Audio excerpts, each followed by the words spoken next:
سيدنا محمد وعلى آله وصحبه وسلم.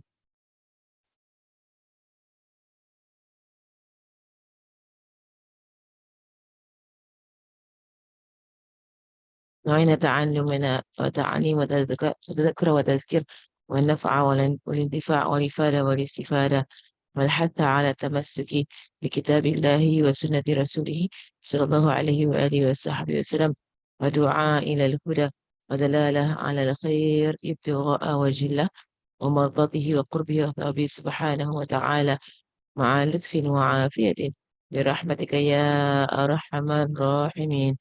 اللهم إنا نسألك علما لدني ومشرب صافي الهاني وهاب يا غني. اللهم إنا نسألك علما لدني ومشرب صافي الهاني يا وهاب يا غني. اللهم إنا نسألك علما لدني ومشرب صافي الهاني يا وهاب يا غني. وصلى الله على سيدنا محمد وعلى آله وصحبه وسلم، والحمد لله رب العالمين. آمين آمين يا رب العالمين. Okay, alhamdulillah, alhamdulillah, alhamdulillah. We're continuing with our classes, inshallah, on we're continuing with our class, right? And inshallah, we've gone through the first part with regards to the hadith. We got through the hadith already, and I think we have gone through also from the uh we have got to the dedication as well, right? Right. I think we have got to the dedication as well, right? And we entered into the first part of the poetry of the poem, um, the forward. I went to the forward as well. Correct. I don't remember where we left off. Is it the forward also? Or we have not gone to the forward?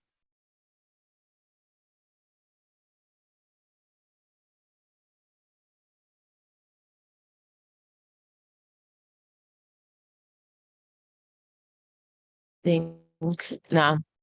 I think if not gone through, or have you gone through this? Anybody remember? I don't think so, Okay. Sarah. The last thing that you mentioned was about cheaters. So we finish the forward, is it? I don't think so.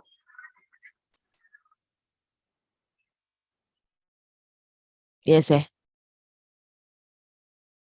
Okay, so that means we're next page, is it?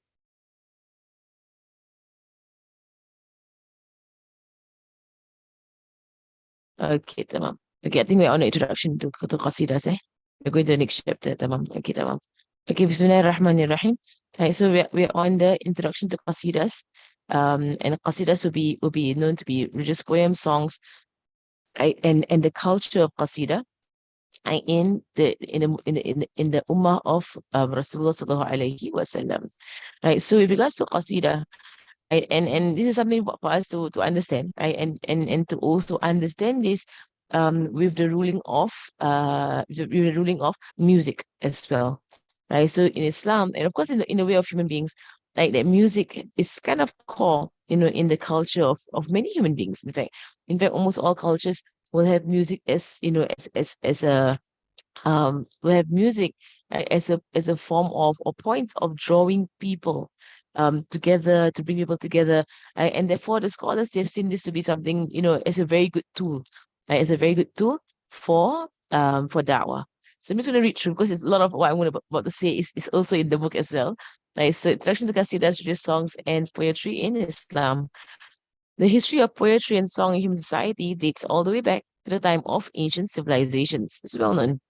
As well known. In fact, human beings love music. Human beings love music. While the topic and styles of poetry and song differ from society to society, one thing is evident. It is natural for human beings to gravitate towards gatherings filled with such beautiful compositions that inspire them. Right. So, Alhamdulillah, especially in the past, where they used to write things that were pure, things that were beautiful. And nowadays, Allahu Alam, what has happened to the corruption of human beings, and it has entered into the corruption of songs, whereby our songs now becomes crude, and they become ugly. And from there on, the ruling of music with regards in Islam, right, has become haram. So a lot of the music becomes haram in Islam. Why? First and foremost, right now, a lot of the words are just terrible words, there's terrible words. And they bring people away from Allah subhanahu wa ta'ala.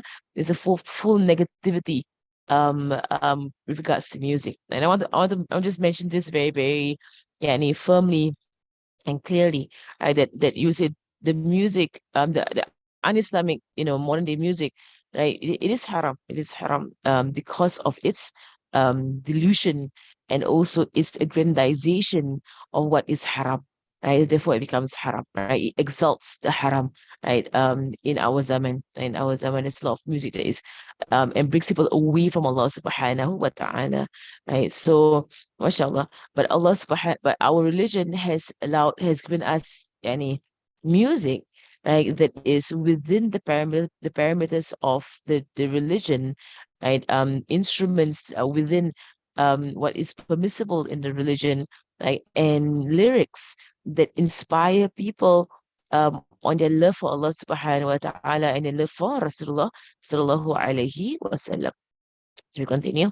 I just wanted to just highlight that point about the ruling of music. Because someone just asked me the question few days ago, what's the ruling of music? Right. And it's actually obvious. The ruling of music is obvious. Right? Because music dilutes a lot of the the music of our zaman, it dilutes people, and there is a aggrandization or a raising like of what is evil or what is ugly or what is you say fahsha, or what's indecent. There is an exaltation of that, like of the indecent. Like mashallah, my brother was saying that he was just saying to me that amongst his friends and his students, and he was always speaks to me about da'wah and stuff like that. And so my younger brother, like he was saying among his friends and his students, the ones that he sees, yeah, and he kind of stuck and unable to progress in their way towards Allah subhanahu wa ta'ala are those who are very in on music. Right? And music, there is an evil in there, in music. Right? So if anyone here, I'm just advice, anyone here, if you're still listening to songs that are not Islamic, right? If you're still listening to songs, then this could be the biggest block for you in your path to Allah subhanahu wa ta'ala, in you getting close to Allah subhanahu wa ta'ala. Like music brings people towards more and more sin. It actually does. Like it brings people towards more and more sin because it darkens the heart. Right? So when I say music, I mean music that is non-Islamic. When we say what is Islamic, we use the word nasheed. Right? Inshallah, nasheed, or we will say qasidah. Right? And that is what we mean by any things that are Islamic. Right, so when I say music, I'm speaking about the pop songs today, the rock songs today. I don't know, Allah Alam, all the whatever they're singing today, I don't know. Right, but it inspires people towards sin. It actually inspires people towards sin. And of course, in there is also any things that you should just stay away from, inshallah. Especially now in the end of times, like music can there's a lot of elements of magic, of sihr, right? In music itself. Right. So stay away, right? From all of this stuff. Okay. So the Arabian society that Rasulullah was no different. The society had a very high regard for the poets and honored excellent poetry. Right? It's a historical fact that the Arabic language was at its peak during the time of Rasulullah sallallahu alaihi wasallam, which is why the Quran, blew their minds, right? Because they were they were like the most excellent, right, in the Arabic language, the most refined in the Arabic language in time of Rasulullah sallallahu alaihi wasallam. Right? When the Quran came, they did not know where to classify the Quran because it was just beyond any genre of poetry or music that they were used to. Subhanallah. Right? And so many of the disbelievers, the Quraysh in the time of Rasulullah, when they heard the Quran, right, they were like, this is not from the Prophet. It is absolutely not from him. They knew it. Just by hearing it, they knew it. It was not from him. To the point some of the disbelievers, like Abu Jahl, was so addicted to the Quran because of how awesome it was, how perfect it was. They would come to the house of Rasulullah in the night, and they would stand outside his house, and they would kind of eavesdrop, to listen to the Quran being recited by the Prophet ﷺ in his prayer. And there's a story whereby, there were like three of them, and they were the biggest enemies of Islam. But in the night, they would come to the house of Rasulullah SAW, and they would stand outside, and they were so addicted to the Quran, and they were non-Muslims. They were the kafir and enemies of Rasulullah in the day. But in the night, they would come and they would stand outside his door, SAW, and they would just listen to the Quran because they were so addicted to it. Like it was such fine, any it was so fine. They didn't even know what to call it. Right? It was so great, mashallah. And then once they bumped into each other, there was one time they bumped into each other, and they were like, "What are you doing here in the night?" Each of them, were questioning each other. Then they all knew you came to hear the Quran. You came to hear the Quran. So they all knew they all came to hear the Quran, and they were the biggest enemies of Islam. So they said, you know what? We can't do this. People can't find out. We're coming here at night to hear the Quran. Right? So they made a promise of each other. They're not going to come back anymore, right? Because they can't afford for the people to find out. They're the biggest enemies of Islam. They're coming in the night to hear the Quran. Right? So they made a pact. Then the next night, it's a funny story. Right? They made the next night. Each of them were like, they were awake in the night, and they were thinking to themselves, okay, we made a promise to each other. They were not going to go and hear the Quran. So I'm sure the other guys are not going. So I should go. Right? The other guys are not going to hear the Quran because we made a promise, right? So each of them thought to themselves that the other people will not go to hear the Quran. So each of them went to the house of Rasulullah to hear the Quran. Right? And when they went there, they found everyone. They found each other there. All of them had the same idea, and they all went to hear the Quran. And they found each other there again, right, to hear the Quran. And this time now they made a vow by Allah Subhanahu wa Taala, by Allah Alam what they made a vow by, but they made a vow to not come back, right? To hear the Quran, and after they stopped coming back to hear the Quran.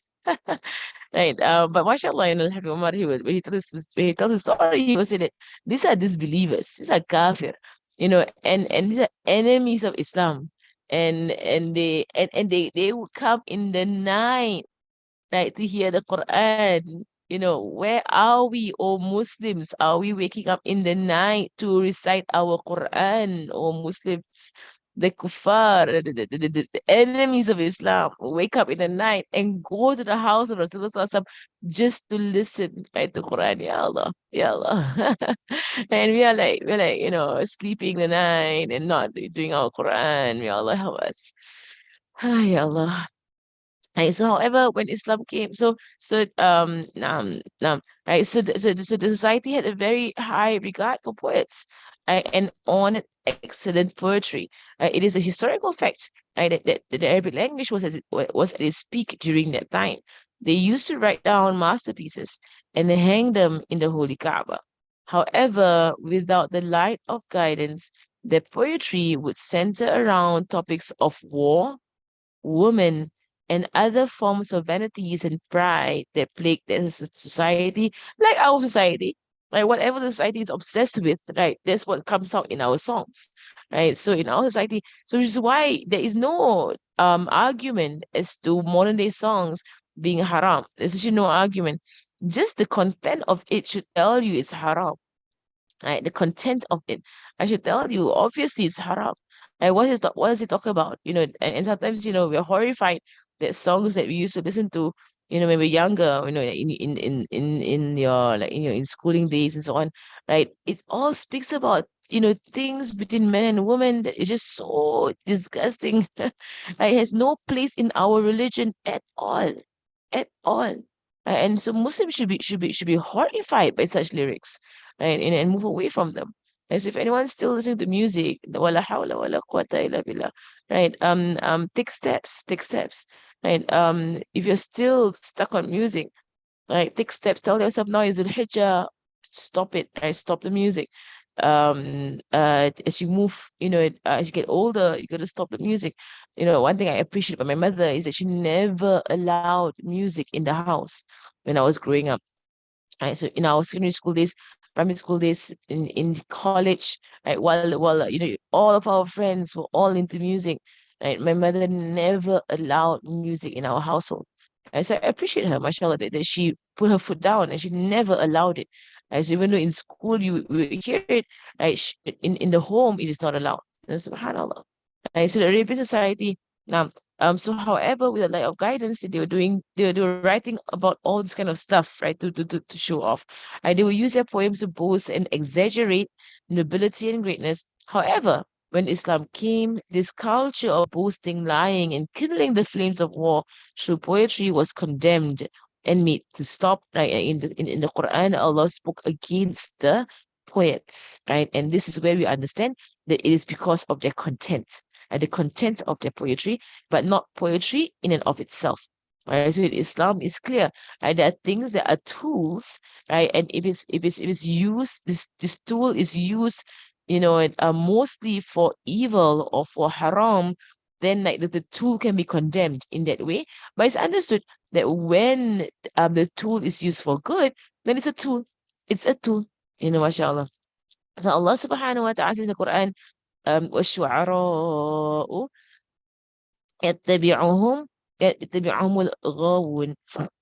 And Allah subhanahu wa ta'ala says, and as for the poets, right, who are against Allah, the deviating ones follow them. Right. So this is so this word shu'ara, right, is not, like all poets, right? But specifically there were those who were making poetry against the Prophet Sallallahu Alaihi Wasallam, making poetry against Islam. Right? And also they had poetry that was very lewd, that was very lewd, it was very unbecoming, that was also very, very evil in its way. However, it is the nature of Islam that whenever it comes into a culture, it removes what is false and filthy and preserves what is true and pure. So with poetry, Islam used this art as a way of expressing love and admiration, and then purified, enhanced, and illuminated it with divine guidance and prophetic light. So it's a tool. It's a tool, right? So, and with any culture all over the world, when Islam comes into the culture, it removes what is haram, right? What is false and filthy. It removes what is haram and it preserves what is true and pure. So Islam does not come to completely change cultures, right? But Islam is universal. Right? So any culture it comes into in the East and the West, right? Islam serves to purify the culture, remove any form of shirk in there, remove any form of haram in there, and then use it, in a beautiful way. And one of the and primarily, to use it in a way of dawah. And it was said that, in Southeast Asia, especially, in Indonesia, in Malaysia, right? One of the tools of da'wah in the past, right, was actually they used to do all this, shadow puppetry, right, whereby they saw the Asians love this kind of shows. So they began to do this kind of shows to attract the people, right, to learn more about the religion, right, in that way. So they saw a tool, and they saw the tool had a use, right? So they purified of whatever it was used for, that was false, and they brought in what was true. Right? So with poetry, Islam took it, right? And the scholars took it and they saw it as a very beautiful way of expressing someone's love and admiration, right? And they purified it with the guidance in the Quran and from the Prophet Sallallahu Alaihi Wasallam. Amongst the companions of Rasulullah Sallallahu Alaihi Wasallam were those who were excellent poets, and they used this gift from Allah subhanahu wa ta'ala to write poetry in praise of the Prophet sallallahu alaihi wasallam. The Prophet sallallahu alaihi wasallam would show his pleasure and approval with these recitals and would at times give them something from himself as a gift, right? So he did show that it is permissible if it's used in a correct manner, if it's used in a correct way, sallallahu alaihi wasallam. Right? So from there we know, from Rasulullah sallallahu alaihi wasallam, this is it is permissible. Right? It is permissible to make poetry and to sing and to express oneself, as long as you're within the framework of the Sharia. And in fact, it could be even something that is, as you can see, praiseworthy. And not just permissible, but praiseworthy. And even a form of ibadah, right? Depending on someone's intentions, right? To bring people closer, right? To the religion. Or like what has happened, in this ummah, our scholars, they write knowledges in Islam, like tajweed, hadith, fiqh, right? They write it in the form of poetry, so it's sung and people memorize, right? Principles in fiqh, in aqidah, in tajweed, in hadith. They memorize principles because the principles are written in poetry. Of the many beautiful poems sung and recited for him, sallallahu alaihi wasallam, was a very famous one that we know about, right? When he first arrived in Al Medina. And so you see how gracious Rasulullah was, that there was no, stopping of the people when they began to beat their drums and they were singing out of joy. Because it's the way human beings are. And when we are joyous and we're happy, we begin to sing. MashaAllah. It's just the way we are. Right. And so the famous song, Tala al Badru Alayna, and we all know, and this song is preserved till today. For us to celebrate every single time that the Prophet has come to us as a mercy into our lives, into the world. So, mashallah, you seeing how pure music can be. All the more is unbecoming for us. It's really unbecoming for the Muslim to choose what is filthy of music when you have what is pure, right, to choose from.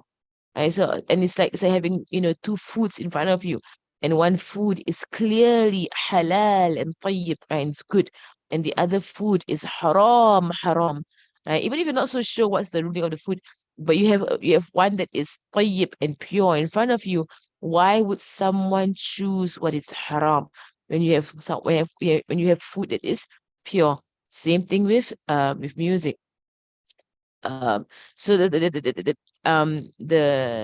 qasida that is sung at the coming in of Rasulullah SAW into Medina, طلع البدر علينا من ثنية الوداع وجب الشكر علينا من دعا لله داع أيها المبعوث فينا جئت بالأمر المطاع جئت شرفت المدينة مرحبا يا خير داع. I need to sing it out and sing it out. Which means the full moon has risen over us, referring to Rasulullah sallallahu alaihi wasallam, because when especially when he is happy, like his face will shine brighter than the full moon from the valley of Wada'. So it is incumbent on us to show gratitude for as long as there is a caller calling to Allah subhanahu wa ta'ala. Right? And you who have risen over us, you came for what that is to be obeyed. You came to ennoble Medina. Welcome, O best caller to Allah subhanahu wa ta'ala. And there are also poems written by one of the great companions, Sayyidina Hassan bin Thabit. Right? And he was known, mashallah, for his ability in poetry writing. He was not known for his ability in fighting wars in jihad. And there was once, whereby people were saying things about him. Sayyidina Hassan bin Thabit, there were some of the companions were saying things about him that he was not good with the sword. And sword fighting is not it's not for everyone. Not everyone's good with the sword and a warrior, in battlefield. Right? But Sayyidina Hassan bin Thabit, it's just that there were some people were commenting on him in front of Rasulullah, about him not being a warrior. He's not any, like in kind of like a strong man fighting in the war. And Rasulullah defended him by saying that his sword is his tongue, right, whereby he will use his words to defend the Prophet sallallahu alaihi wasallam.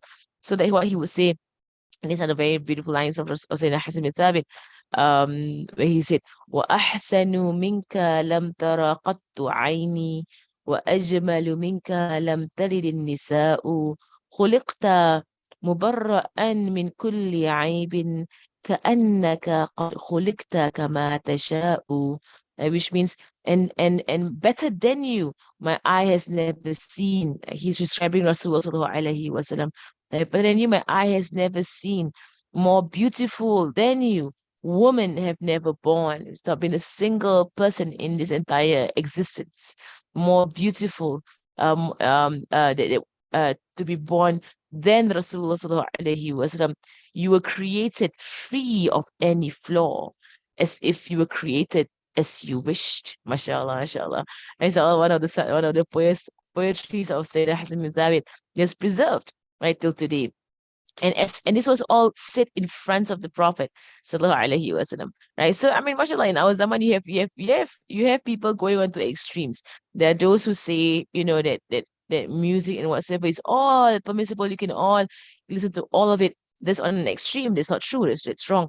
And if another extreme where people say it's all completely haram, you cannot have any music whatsoever, it's all haram, poetry is haram, it's all haram, it's on another extreme, right? What is correct is in the middle, whereby what is pure and good, right? Then music and poetry is a tool, right? And it's permissible. In fact, it can be even be encouraged, right? And what is filthy and ugly, then obviously is haram, obviously. So as well as such poems by his own uncle Al-Abbas radiallahu anhu who said, وأنت لما ولدت أشرقت الأرض وضاءت بنورك الأفق فنحن في ذلك الضياء وفي النور سبل الرشاد نخترق. MashaAllah. I said, when you were born, the earth and the horizons were illuminated by your lights, Ya Rasulullah. And we remain based in that glow till it continues to light the path as we travel. SubhanAllah. And so they would write this kind of poetry and to express the light, the beauty, the greatness of Rasulullah sallallahu alaihi wasallam. The Prophet himself at times would use song and poetry to delight the companions. So he himself, while he is not a poet, and the Quran says he is not a poet, sallallahu alaihi wasallam. Right? But there were times where he would say something and it's simple, right? And it was said that sometimes if it was profound, that usually is from another poet, and he takes it and he beautifies it with Islam. Right? So Allah alam, sallallahu alaihi wasallam. But he is not a poet. He is not a poet, and he was known to not be a poet.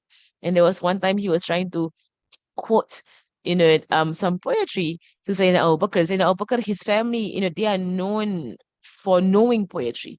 They are known for memorizing and knowing poetry. Sayyidina Aisha, she would recite poetry that she memorized.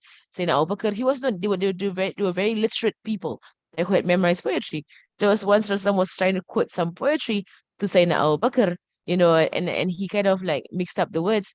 And Sayyidina Abu Bakr, he smiled and he said, I bear witness that you are indeed not a poet. As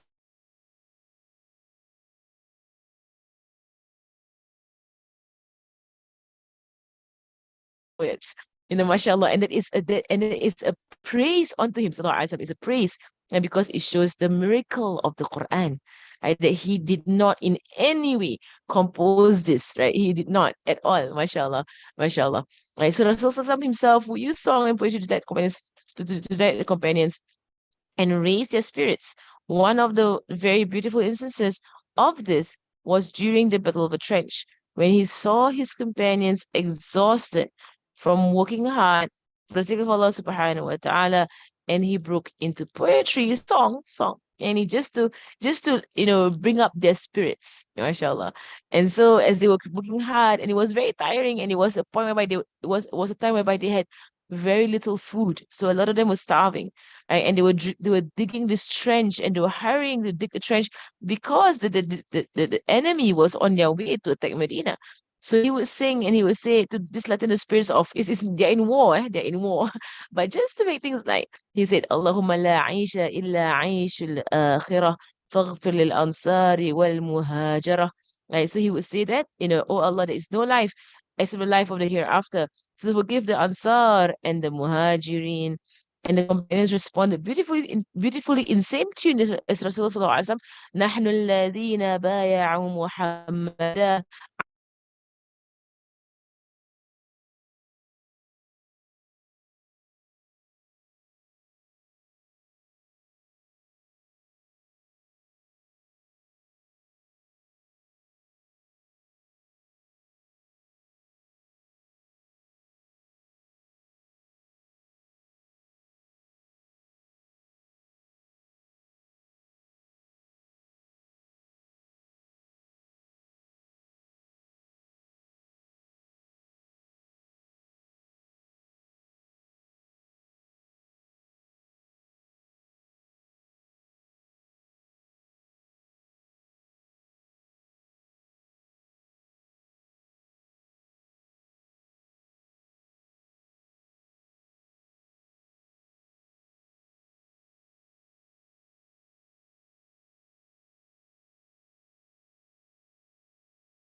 Assalamualaikum. Ustazah has lost the connection, and that will be the end of class. The next class will be in 10 to 15 minutes, which is the kids hadith class. So you can stay on or you can leave the class. Bismillahirrahmanirrahim. Wal asr inna lisan الذين آمنوا وعملوا الصالحات وتواصوا بالحق وتواصوا بالصبر. سبحانك اللهم وبحمدك أشهد أن لا إله إلا أنت أستغفرك وأتوب إليك. صلى الله على سيدنا محمد وعلى آله وصحبه وسلم. والحمد لله رب العالمين. Assalamualaikum warahmatullahi wabarakatuh.